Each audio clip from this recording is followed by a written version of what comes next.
Tema kita pada malam hari ini yaitu tentang keseimbangan antara zuhud dengan kesejahteraan ekonomi. Jelas tadi? Jelas ya? Baik.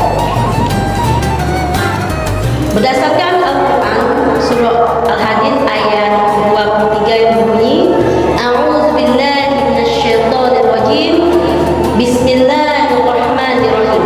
Dikaila taksau 'ala ma fatakum, agar kalian tidak bersedih hati terhadap apa yang luput darimu. Wala tafrahu bima atakum, dan janganlah kalian bergembira terhadap apa yang diberikan kepadamu. Jadi ketika kita dapat sesuatu biasa-biasa aja, ketika kita kehilangan sesuatu biasa-biasa aja, nggak malu. Jadi emosi kita tetap stabil. Berdasarkan hadis diriwayatkan oleh Ibnu Majah yang berbunyi, izhad fid dunya bibahullah. Berzuhudlah engkau terhadap dunia, niscaya Allah akan mencintaimu. Washad bima fi aidin nasi yuhibbukan nas. Zuhudlah kamu terhadap apa yang dimiliki oleh manusia, niscaya manusia akan mencintaimu. Jadi yang dikatakan zuhud itu, kita itu tidak meletakkan dunia itu di hati. Kita kosongkan dunia itu di hati. Nah, itu kata kunci zuhud ya. Zahid orangnya. Nah, zuhud itu istilahnya. Menurut Imam Al-Ghazali, apa itu zuhud? Zuhud itu adalah kesucian hati dari harta duniawi. Jadi dia tidak cinta dunia, lalu tidak bangga memilikinya. Jadi tujuan dia itu bukan dunia. Ketika dia memiliki sesuatu biasa-biasa aja, tidak bangga dan tidak bersedih saat kehilangannya. Punya biasa aja, nggak punya biasa aja, stabil. Lalu bagaimana ciri-ciri orang zuhud? Tidak terpengaruh dengan pujian atau hinaan. Mau orang kasih apresiasi, mau orang tidak kasih apresiasi, biasa aja, nggak ngaruh, stabil. Dia tetap fokus berbuat baik. Jangan nanti kan kita udah terbiasa dipuji, tiba-tiba nggak dapat apresiasi, besok kita nggak mau lagi melakukannya. Berarti kita masih belum zuhud. Itu tidak bangga dengan nikmat dunia, ya. Punya harta melimpah biasa aja, punya nggak punya biasa aja, nggak ngaruh. Tidak mengeluh saat kehilangan.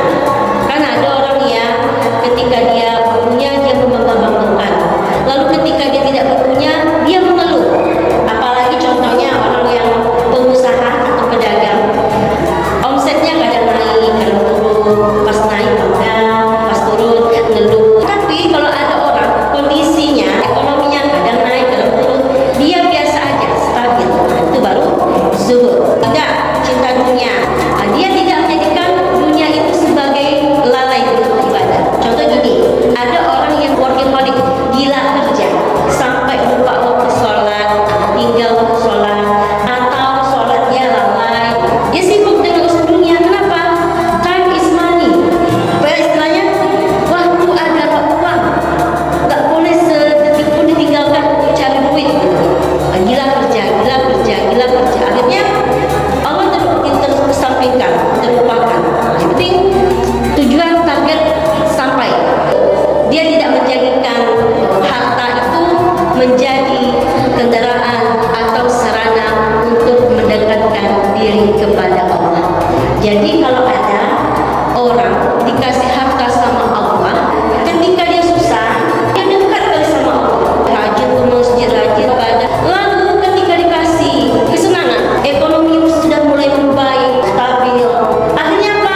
Udah jarang ke masjid, udah disibukkan dengan cari duit, dengan urusan dunia. Akhirnya menjauhkan dia dari Allah.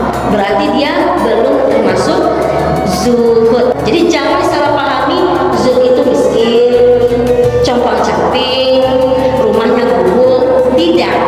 Zuhud itu kita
pencurian, apalagi pembunuhan, perampokan, minta-minta, dan pembegalan dan sebagainya. Nah, jadi kita harus kaya, harus berduit, tetapi kita tidak flexing, tidak hidup bermegah-megah, walaupun kaya tapi penampilan sederhana. Lalu harta ini kita gunakan buat apa? Di samping untuk memenuhi kebutuhan pokok kita dan pokok keluarga kita, kita gunakan juga untuk kendaraan menuju akhirat. Syahadat Bapak Ibu gratis? Gratis. Ibadahnya nggak pakai materi. Sholat gratis? Gratis. Ibadahnya nggak pakai materi. Nah, setelah sholat apa lagi rukun Islam? Itu menunaikan zakat. Zakat gratis, pakai materi? Pakai materi. Nah, semua kita wajib bayar zakat kita. Lalu zakat pakai materi itu berbagai macam zakat harta. Lalu sedekah pakai materi, yang puasa gratis. Lalu umrah pakai materi? Pakai materi. Haji pakai materi? Pakai materi. Bapak Ibu ingin punya amal jariah, bisa berwakaf, mendirikan masjid semegah ini? Pakai materi? Pakai materi. Pakai duit. Umat Islamnya harus bagus ekonominya. Tujuannya apa? Untuk kendaraan menuju akhirat. Yang salah itu apa? Orang kadang salah mengartikan zul itu. Saya takut jadi orang kaya, saya takut jadi orang duit. Kenapa? Takut nanti banyak hisabnya. Nah, orang kaya ini paling lambat masuk surga karena hisabnya banyak. Begini Bapak Ibu, maksudnya hisab banyak ini adalah selama kita hidup, kita mencari materi, bagaimana cara mendapatkannya, dari mana sumbernya, kita pakai untuk apa saja, ditanya dari mana ke mana. Kalau semua pertanyaan itu lulus, insya Allah cepat hisab. Jangan di akhirat ya, di dunia saja. Kalau kita banyak harta benda, juga banyak hisabnya. Apa buktinya? Kita banyak punya harta, wajib zakat. Kita punya harta, wajib bayar pajak. Contoh mobil lah contohnya ya Bapak Ibu ya. Pajaknya lagi, parkirnya lagi, biaya perawatannya lagi, BBM-nya lagi, gitu kan. Nah, jadi sebelum kita banyak bermegah-megah, apa gunanya? Kalau kita gunakan setiap membeli sesuatu itu untuk kemaslahatan ya umat, untuk kendaraan menuju akhirat, maka kita akan selamat dari pertanyaan harta dari mana ke mana.